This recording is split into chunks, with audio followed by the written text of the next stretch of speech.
Olá, alunos! Sejam bem-vindos ao canal da Astra Educa. Hoje vamos iniciar a disciplina de Direito Previdenciário, Legislação Previdenciária e Seguridade Social, um dos conteúdos mais importantes para a sua prova da Funservo. Nesta aula, vamos trabalhar a origem e evolução da Seguridade Social no Brasil, sua conceituação, organização e princípios constitucionais, além do custeio, contribuições, hipóteses de incidência, assistência, saúde e objetivos. Para começar, precisamos entender a origem e evolução da Seguridade Social no Brasil. Historicamente, a proteção social surgiu de forma fragmentada, com caixas de aposentadoria e pensões destinadas a determinadas categorias profissionais. Com o tempo, esse modelo evoluiu até chegar ao sistema atual. O grande marco foi a Constituição Federal de 1988, que estruturou a Seguridade Social como um sistema integrado de proteção social. A partir daí, o Brasil passou a adotar um modelo mais amplo, voltado não apenas à previdência, mas também à saúde e à assistência social. Agora, vamos ao conceito de Seguridade Social. A Seguridade Social é o conjunto integrado de ações destinadas a assegurar os direitos relativos à saúde, à previdência e à assistência social. Ou seja, ela envolve três pilares fundamentais. A saúde é um direito de todos e dever do Estado, sendo garantida por meio do Sistema Único de Saúde, o SUS. A previdência social tem caráter contributivo, ou seja, depende de contribuição para que o indivíduo tenha direito aos benefícios. Já a assistência social é destinada a quem dela necessitar, independentemente de contribuição. Em relação à organização, a Seguridade Social é financiada por toda a sociedade, de forma direta e indireta. Isso significa que tanto o Estado quanto o cidadão e as empresas contribuem para a manutenção do sistema. Agora vamos falar sobre os princípios constitucionais da Seguridade Social, que são extremamente cobrados em concursos. Entre os principais, temos o princípio da universalidade da cobertura e do atendimento, que garante proteção a todos os cidadãos. O princípio da uniformidade e equivalência dos benefícios e serviços assegura tratamento igualitário entre populações urbanas e rurais. O princípio da seletividade e distributividade permite que os recursos sejam direcionados a quem mais precisa. O princípio da irredutibilidade do valor dos benefícios garante que os benefícios não sejam reduzidos.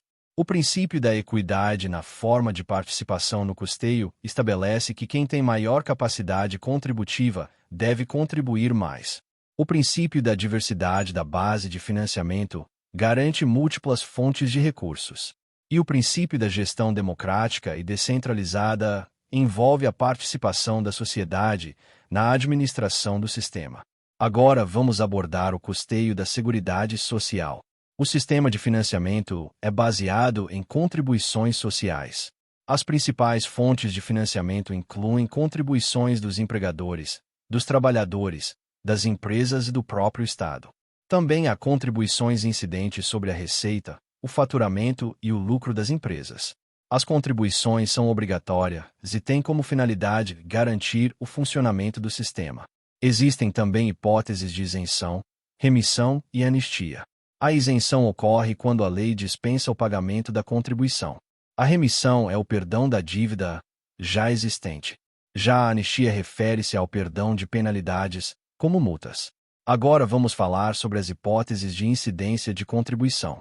A contribuição previdenciária incide sobre diversas situações, como a remuneração do trabalhador, a folha de pagamento, o faturamento das empresas e outras bases previstas em lei. É importante lembrar que a incidência depende de previsão legal, sendo vedada a cobrança sem base normativa. Seguindo, vamos tratar da assistência e da saúde dentro do sistema constitucional. A saúde, como já mencionado, é um direito de todos e deve ser garantida pelo Estado por meio de políticas públicas. O SUS é responsável por prestar atendimento universal e gratuito. Já a assistência social é voltada às pessoas em situação de vulnerabilidade. Ela não exige contribuição prévia e tem como objetivo garantir o mínimo necessário para a dignidade da pessoa humana. Por fim, vamos abordar os princípios e objetivos da Seguridade Social.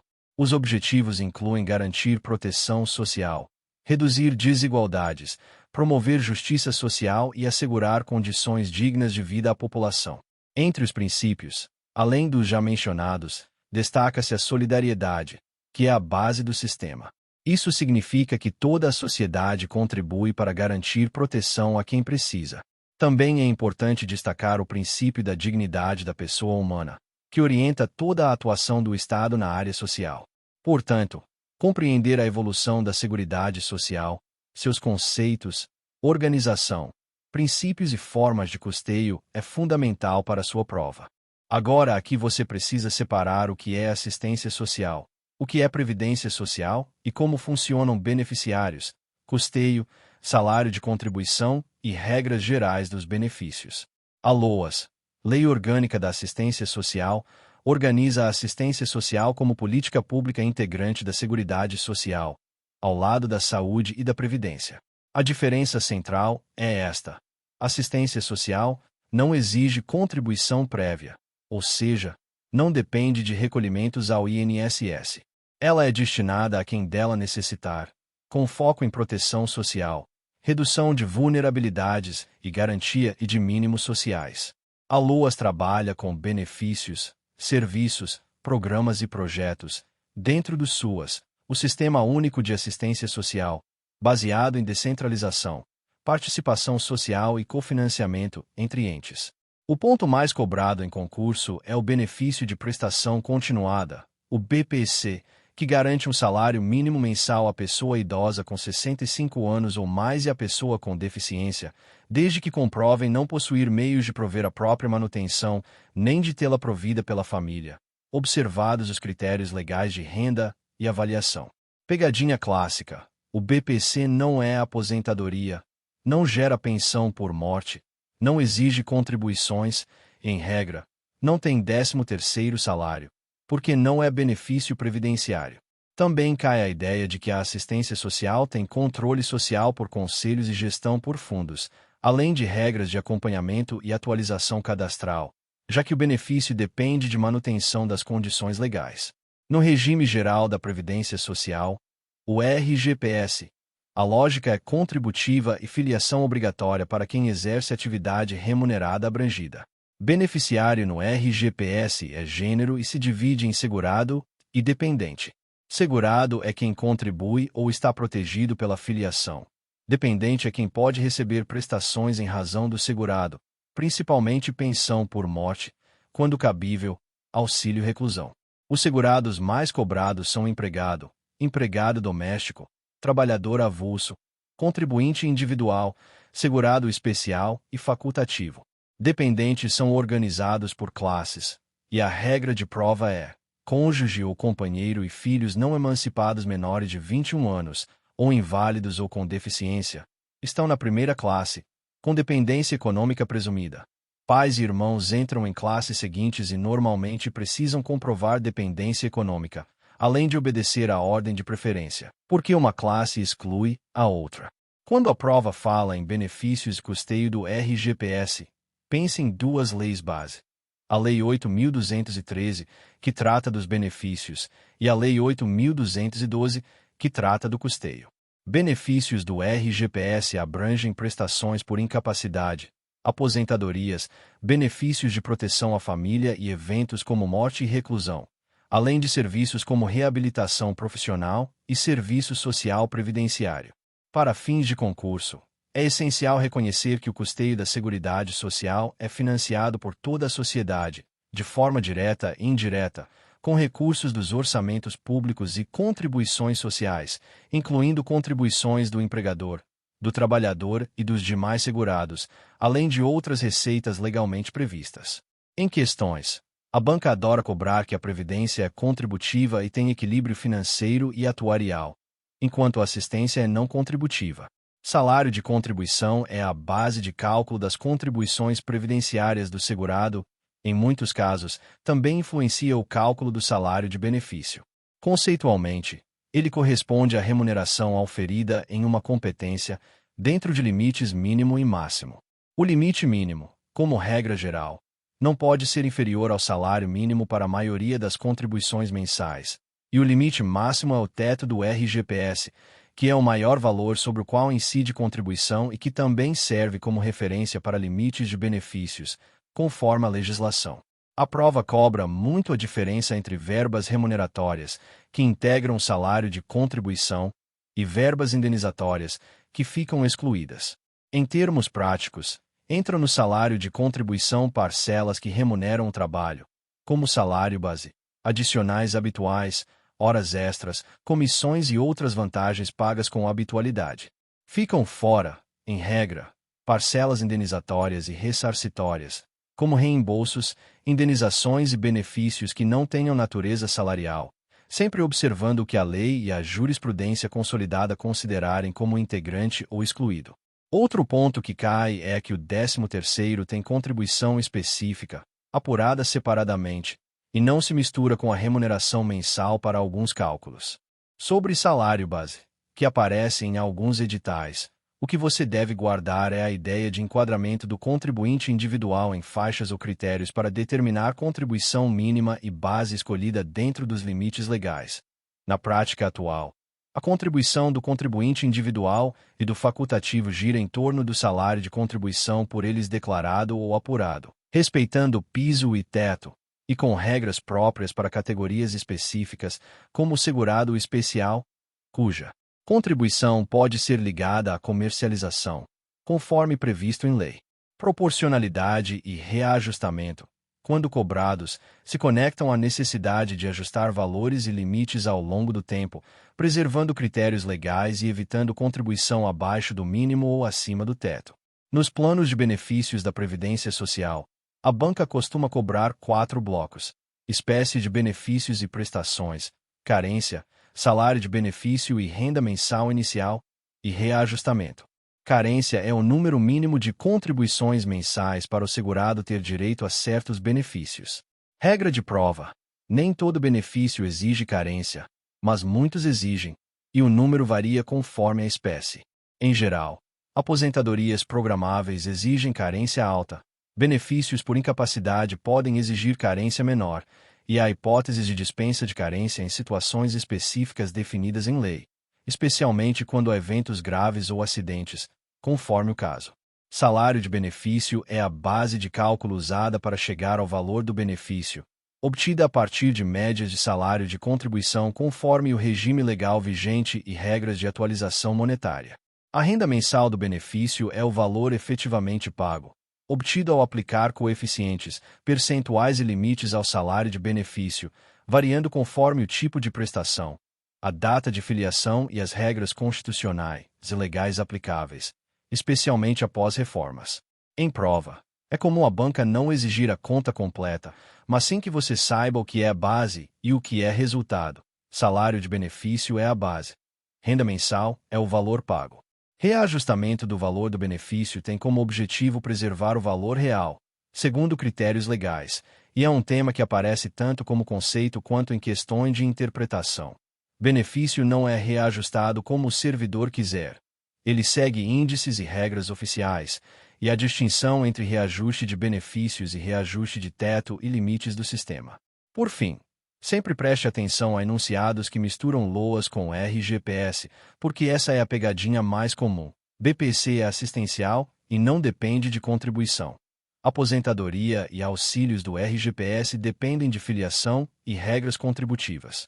Agora vamos avançar em um dos temas mais importantes da disciplina de Direito Previdenciário, o regime próprio de previdência social, conhecido como RPPS, além dos dispositivos constitucionais e das principais reformas previdenciárias. Esse conteúdo é altamente cobrado em concurso e exige atenção aos detalhes. Vamos começar pelo conceito de regime próprio de previdência social, o RPPS. Trata-se do regime previdenciário destinado aos servidores públicos titulares de cargo efetivo. Diferente do regime geral de previdência social, o RPPS é organizado por cada ente federativo, como União, estados e municípios. Isso significa que cada ente pode ter seu próprio regime, desde que respeite as normas gerais estabelecidas pela Constituição e pela legislação federal. Os agentes públicos vinculados ao RPPS são, em regra, os servidores efetivos. Já os ocupantes de cargos comissionados, empregados públicos e temporários são vinculados ao regime geral. Agora vamos falar sobre os órgãos de controle do RPPS. Esses regimes são fiscalizados por diversos órgãos, como os tribunais de contas, o Ministério da Previdência e órgãos internos de controle. O objetivo desse controle é garantir a sustentabilidade do regime, evitar irregularidades e assegurar o equilíbrio financeiro e atuarial. O equilíbrio atuarial é um conceito muito importante. Ele significa que o sistema deve ser sustentável ao longo do tempo, ou seja, deve haver equilíbrio entre as contribuições arrecadadas e os benefícios pagos. Agora vamos abordar os benefícios do RPPS. Entre os principais benefícios estão a aposentadoria e a pensão por morte. A aposentadoria pode ocorrer por diferentes modalidades, como aposentadoria voluntária, por incapacidade permanente e compulsória. A pensão por morte é destinada aos dependentes do servidor falecido.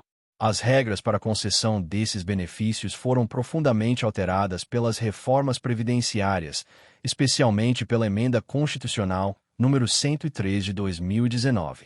Agora vamos tratar dos dispositivos constitucionais mais importantes. O artigo 40 da Constituição trata especificamente do RPPS, estabelecendo regras para a aposentadoria dos servidores públicos. O artigo 149 trata das contribuições sociais, incluindo as contribuições previdenciárias dos servidores.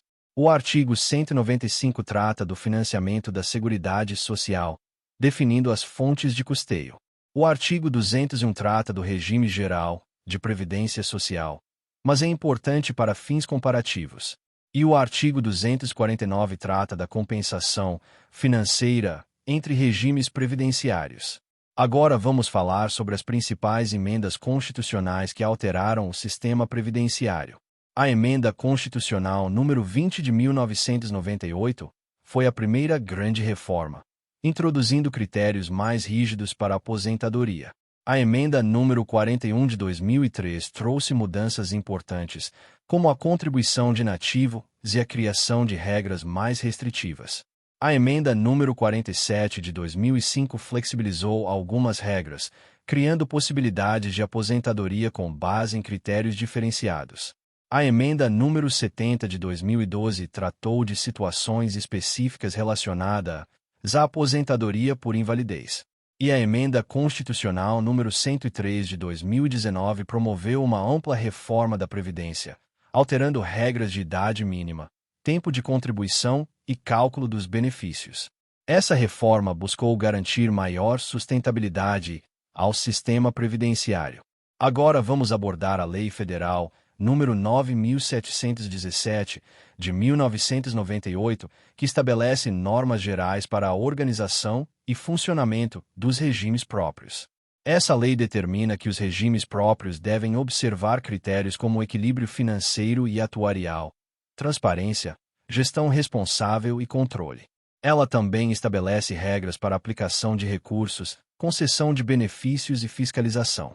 Um ponto importante é que os entes federativos devem cumprir essas normas para manter seus regimes regulares. Portanto, compreender o funcionamento do RPPS, conhecer os dispositivos constitucionais e entender as reformas previdenciárias é fundamental para sua prova. Vamos aprofundar um conteúdo extremamente relevante e de alto nível para concursos públicos. As leis federais número 9.796 de 1999, número 10.887 de 2004 e número 8.212 de 1991. Esse é um tema que exige não apenas memorização, mas compreensão estruturada do sistema previdenciário brasileiro, especialmente no que diz respeito ao custeio, a compensação entre regimes e as regras aplicáveis aos servidores públicos. Vamos começar pela Lei Federal número 9.796 de 1999, que trata da compensação financeira entre os regimes de previdência social. Essa lei é fundamental para compreender a integração entre o Regime Geral de Previdência Social, o RGPS, e os regimes próprios de previdência social, os RPPS. O ponto central aqui é o seguinte: o tempo de contribuição do segurado não se perde quando ele muda de regime. Imagine um trabalhador que contribuiu durante anos para o RGPS. Posteriormente, ingressa no serviço público, passando a contribuir para um RPPS. Quando esse servidor se aposenta pelo regime próprio, ele pode utilizar o tempo de contribuição anterior. No entanto, isso gera um impacto financeiro, pois o regime que concede o benefício assume um tempo que não foi financiado exclusivamente por ele. É justamente nesse contexto que surge a compensação previdenciária. Trata-se de um mecanismo de equilíbrio financeiro entre os regimes. O regime instituidor do benefício recebe uma compensação proporcional ao tempo de contribuição do segurado no outro regime. A lei estabelece critérios técnicos para esse cálculo, levando em consideração fatores como tempo de contribuição, base de cálculo e valor do benefício. Esse processo é altamente técnico e envolve sistemas de controle e registro de informações previdenciárias. Um ponto importante é que essa compensação não é automática no sentido operacional, mas é obrigatória do ponto de vista jurídico. Ou seja, ela depende de procedimentos administrativos, mas deve ser realizada sempre que houver aproveitamento de tempo de outro regime. Essa lei é frequentemente cobrada em provas em sua dimensão conceitual: integração entre regimes, contagem recíproca e equilíbrio atuarial. Agora vamos avançar para a Lei Federal número 10.887 de 2004, que regulamenta aspectos fundamentais da previdência dos servidores públicos. Essa lei surge no contexto da reforma previdenciária promovida pela Emenda Constitucional número 41 de 2013 e tem como foco principal o custeio e o cálculo dos benefícios no âmbito do serviço público. Um dos pontos centrais dessa lei é a definição das contribuições previdenciárias dos servidores públicos. Os servidores ativos contribuem sobre a totalidade de sua remuneração. Já os aposentados e pensionistas passaram a contribuir também, desde que seus proventos ultrapassem o teto estabelecido pelo regime geral. Esse foi um dos pontos mais relevantes da reforma, pois rompeu com a ideia anterior de que aposentados não contribuíam. Outro aspecto importante é o cálculo dos benefícios.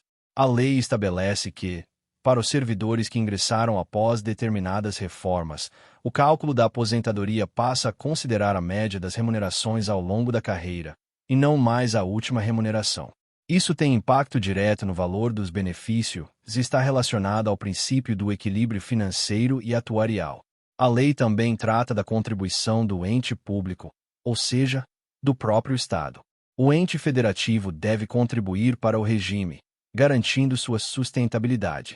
Outro ponto relevante é a previsão de regras para pensões por morte, incluindo critério de cálculo e limites. Além disso, a lei reforça a necessidade de gestão responsável dos regimes próprios, exigindo transparência, controle e equilíbrio atuarial. Agora vamos abordar a Lei Federal número 8.212, de 1991, que é uma das bases estruturantes da Seguridade Social no Brasil. Essa lei trata da organização da Seguridade Social e institui o plano de custeio. Em outras palavras, ela define como o sistema é financiado. A Seguridade Social, como sabemos, engloba saúde, previdência e assistência social. E seu financiamento é feito por toda a sociedade, de forma direta e indireta. A Lei nº 8.212 estabelece quem são os contribuintes obrigatórios. Entre eles, temos o empregado, o empregador, o trabalhador avulso, o contribuinte individual e o segurado especial. Cada um desses contribuintes possui regras específicas de contribuição. Por exemplo, o empregado contribui com base em sua remuneração, enquanto o empregador contribui sobre a folha de pagamento, o faturamento e o lucro. A lei também trata das contribuições sociais incidentes sobre a receita das empresas, como o PIS e a COFINS, que compõem o financiamento da Seguridade. Outro ponto extremamente importante é a arrecadação e fiscalização. A lei estabelece mecanismos para garantir que as contribuições sejam corretamente recolhidas, incluindo penalidades em caso de inadimplência. Também são previstas situações de isenção, imunidade, remissão e parcelamento de débitos, o que pode ser cobrado em provas. Além disso, a lei trata da responsabilidade solidária em alguns casos, especialmente envolvendo empresas e prestadores de serviço. Outro aspecto relevante é a diversidade da base de financiamento, um princípio constitucional que se concretiza por meio dessa lei. Isso significa que o sistema não depende de uma única fonte de recursos, o que aumenta sua sustentabilidade. A Lei nº 8.212 também se conecta diretamente com a Lei nº 8.213, de 1991, que trata dos benefícios previdenciários. Enquanto uma cuida do custeio, a outra trata da concessão de benefícios. Portanto, ao estudar essa lei, você está entendendo a base financeira de todo o sistema de seguridade social. Em termos de prova, é muito comum a cobrança de conceitos como contribuintes, base de cálculo, fontes de financiamento e princípios do custeio. Para finalizar, é importante que você compreenda a integração dessas três leis.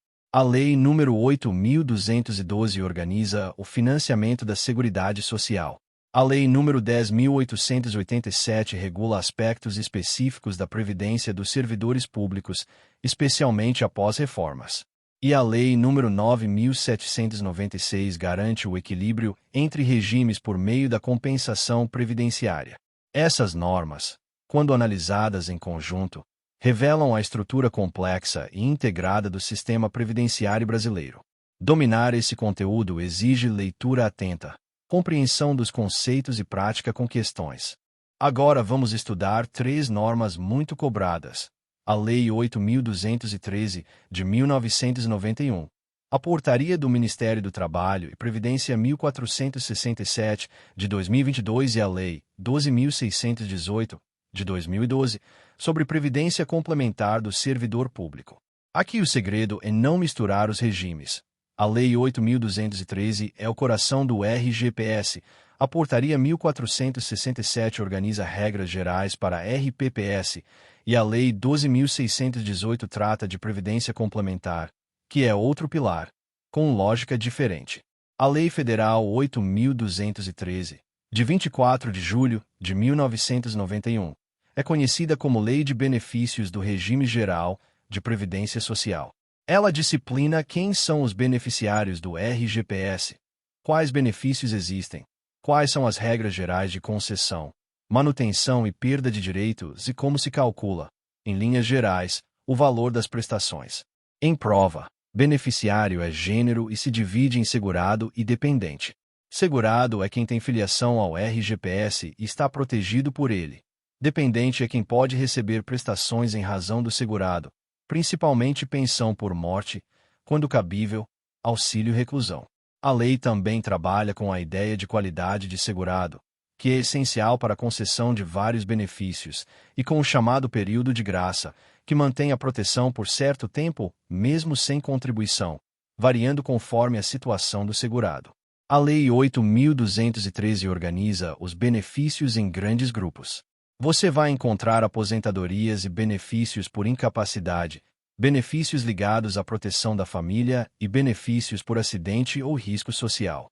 Em linguagem de concurso, é importante reconhecer exemplos: aposentadorias programáveis e aposentadorias por incapacidade permanente, além de aposentadoria especial em hipóteses legais.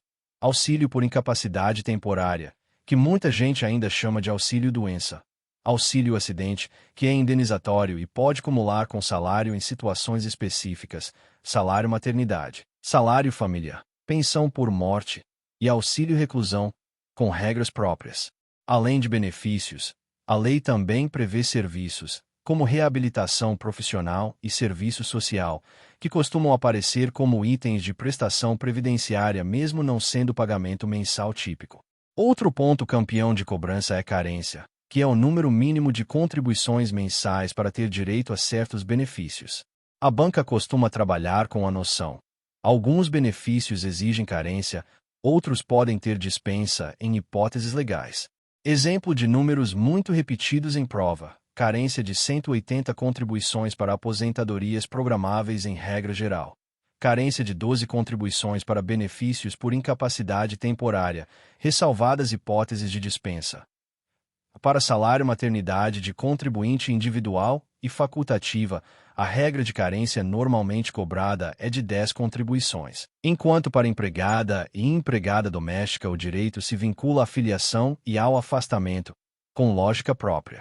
Mesmo quando a questão não pedir cálculo, ela pede que você saiba o que é carência e que não confunda carência com tempo de contribuição.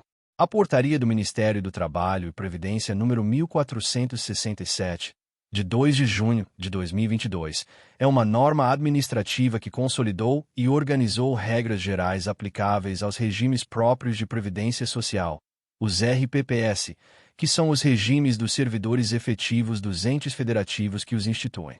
Em concurso, o foco não é decorar artigo por artigo, e sim saber o que essa portaria resolve na prática.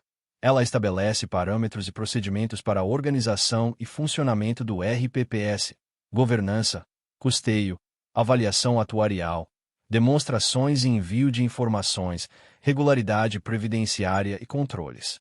Ela conversa diretamente com temas como equilíbrio financeiro e atuarial, gestão responsável do regime, necessidade de demonstrativos e conformidade para a obtenção e manutenção do Certificado de Regularidade Previdenciária, o CRP, quando aplicável. O que mais cai dessa portaria é a lógica de gestão. O RPPS precisa ter regras claras de custeio, com contribuições definidas, base de cálculo, segregação e controle. Precisa manter controles internos, transparência em instâncias de governança. Precisa realizar avaliação atuarial e adotar medidas quando houver déficit, sempre conforme parâmetros normativos. E precisa observar regras de investimentos dos recursos previdenciários, com política de investimentos, limites, controle de risco e responsabilização. Também é comum aparecer em prova a ideia de que a portaria disciplina procedimentos de informação e fiscalização, porque o ente e a unidade gestora do RPPS devem alimentar sistemas, demonstrativos e relatórios oficiais que permitem acompanhamento pela União, sem confundir isso com intervenção no ente. A pegadinha típica aqui é misturar RGPS e RPPS. A Lei 8.213 trata do regime geral, enquanto a Portaria 1467 organiza exigências e parâmetros para regimes próprios. A Lei Federal número 12.618, de 2012, trata da previdência complementar do servidor público e é uma das normas mais cobradas quando o edital inclui previdência complementar do servidor. O núcleo da lei é o seguinte: para os servidores públicos federais que ingressaram a partir do início de vigência do regime complementar, os benefícios do regime próprio ficam limitados ao teto do RGPS. Se o servidor quiser receber acima do teto, ele pode aderir ao regime de previdência complementar, que funciona por contribuição para uma entidade fechada de previdência complementar. A lei criou as fundações de previdência complementar do servidor federal, como a FUNPRESPOM, com suas estruturas por poder, e estabeleceu a lógica contributiva do plano complementar. Em prova, 3 ideias decidem questão. Primeira, a adesão ao plano complementar é, em regra, facultativa para o servidor, mas a limitação ao teto do RGPS para o benefício do RPPS, para quem ingressa após a instituição do regime, é a regra de base. Segunda, existe contribuição do participante e contribuição do patrocinador, que é a União, com limite e paridade até o teto definido em lei. Ou seja, o patrocinador não contribui acima do que o participante contribui, respeitado o limite máximo de contribuição patronal. Terceira, a lei prevê a possibilidade de opção do servidor antigo por migrar para o regime com teto e previdência complementar, com regras de cálculo de um benefício especial, justamente para compensar contribuições anteriores acima do teto, conforme critérios legais. Esse ponto é muito cobrado em questões de migração e opção, porque envolve decisão do servidor e consequências permanentes. Para fechar, a leitura de prova costuma vir assim: Lei 8.213 é benefícios do RGPS e conceitos como segurado, dependente, carência e prestações. Portaria 1467 é organização, governança e exigências técnicas do RPPS. Lei 12.618 é teto do RGPS para novos servidores federais e adesão ao plano complementar para quem busca renda acima do teto, com contribuição do servidor e do patrocinador dentro dos limites legais.